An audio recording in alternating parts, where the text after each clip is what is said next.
soo dhawaada daawadayaal halkan waa warbaahinta Chase Media anigoo ah Ismaaciil Xirsi Cigaal waxaan laga socodsiinayaa galabta abaal dhulbahante abaalka daarood badimada laakiin gaar ahaan ujeedadanu kale leenahay ayaa ka dhulbahanta waxaad ogtihiin maanta reerka loo yaqaan dhulbahante ansur bale carab lagama dhawro reerka loo yaqaan dhulbahante ya abaal u galay ugu horreyn waxa weeye basbasta iyo maaragtay ma wanaagsan inaad marba qof ku dayartaa waxa weeye isaaq way shaqaaneen xukuumad bay nala maamulin jireen dastuurkii kamid ahaayeen waan nala lahay ilaa tii ku risiba waxaan ahay gobolada waqooyi markii dambana Soomaaliland baa isku noqonay dastuurka maanta Soomaaliland u qoran 140 qodob ninka wax ka qoray wad garanaysan laba xubnood ku jiray waxa weeye gobolada waxay tartan waa garanaysan halka marka ka gudbo waxaan siinay kabkii ugu badnaa gobolka Sool waa la dhisay wax abaal la yiraahdayo waxa weeye way naga tagay waayo hadalka ay toddobaadka gudihiisa lahaayeen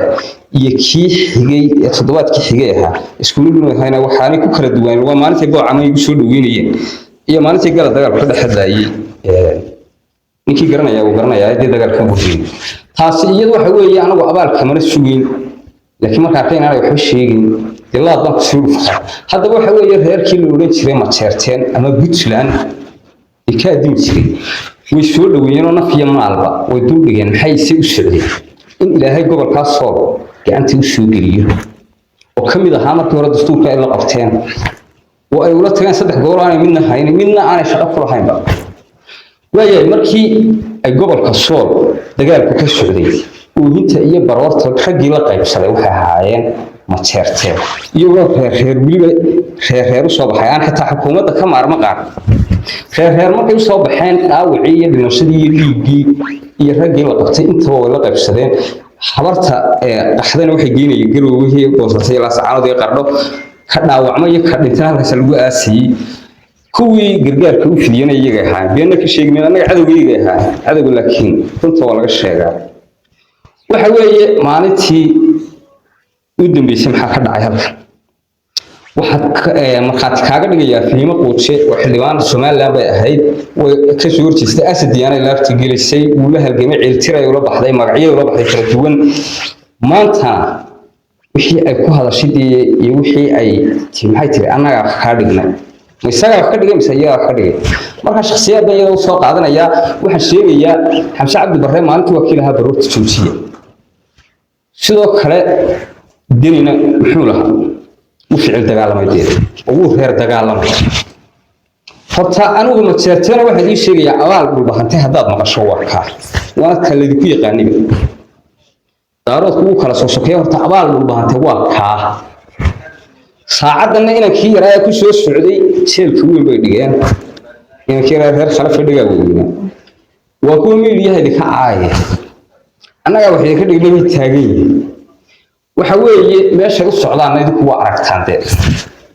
meesha wax loo soo marinayana waa bay iga cadahay iyo halkay xamar kaga xirmayaanba diyaaradda mar walba halka laga imanaya loogu tigiya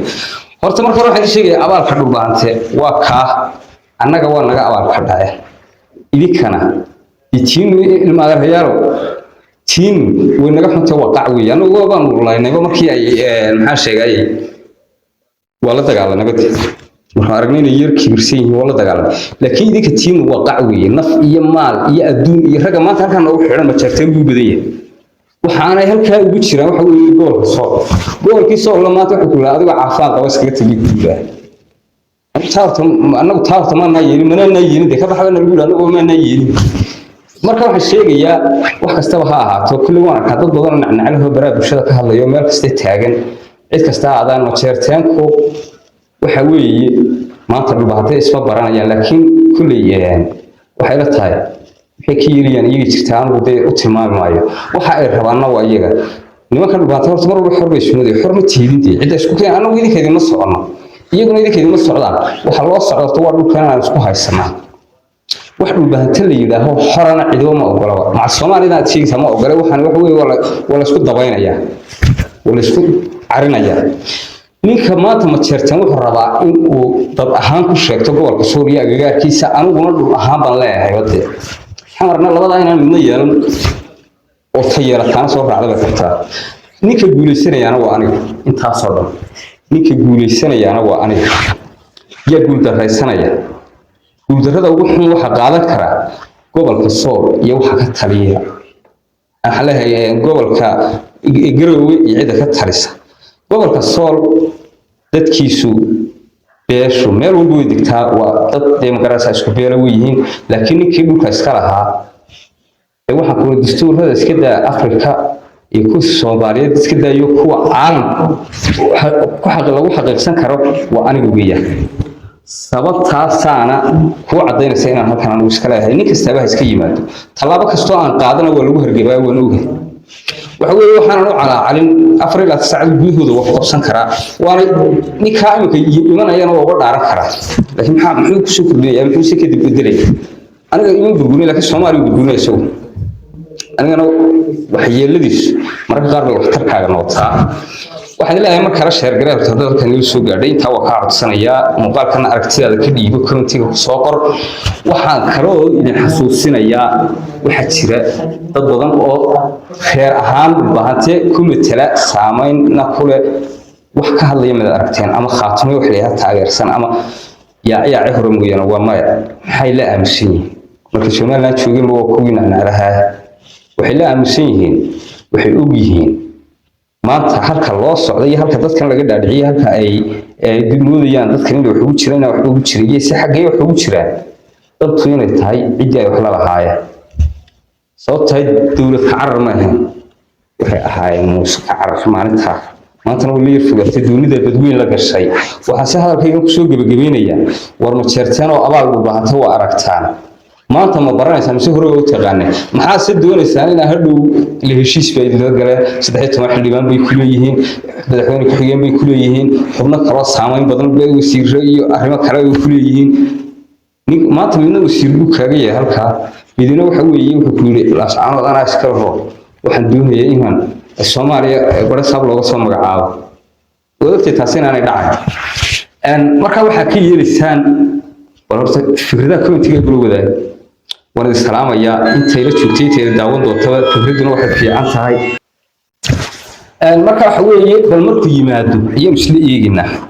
taasoo aan dunida ka dhacayn baan malanayaa oo kulli taariikhda gelin Xamse Cabdi Barre ka soo dilay wala dilay waxa la dilayaa annaga nooma yaalin laakiin waxa uu reer laascaanood dad waaran badan u qala waxa uu ku soo kordhinayo ismay weydiin laakiin waxa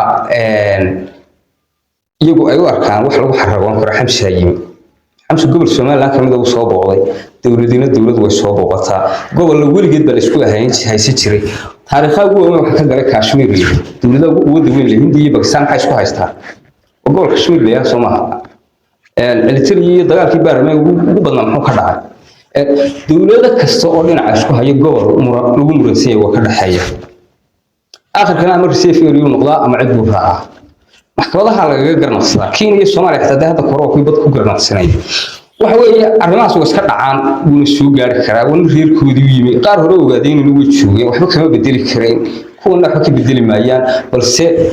waa shay kaliya aydan ka fikirin maxay siyaasiyiintu arrimaha u hadweeyay muxuu gobolka ka bedeli karaa markuu noqdo maxaa ka dhacaya ودمانتي وان السلامية انت دعوتي انت joogtay inta maqan iyo inta sheergare barnaamijkan qalabta si uu yahay sheergare aran dig la ahaa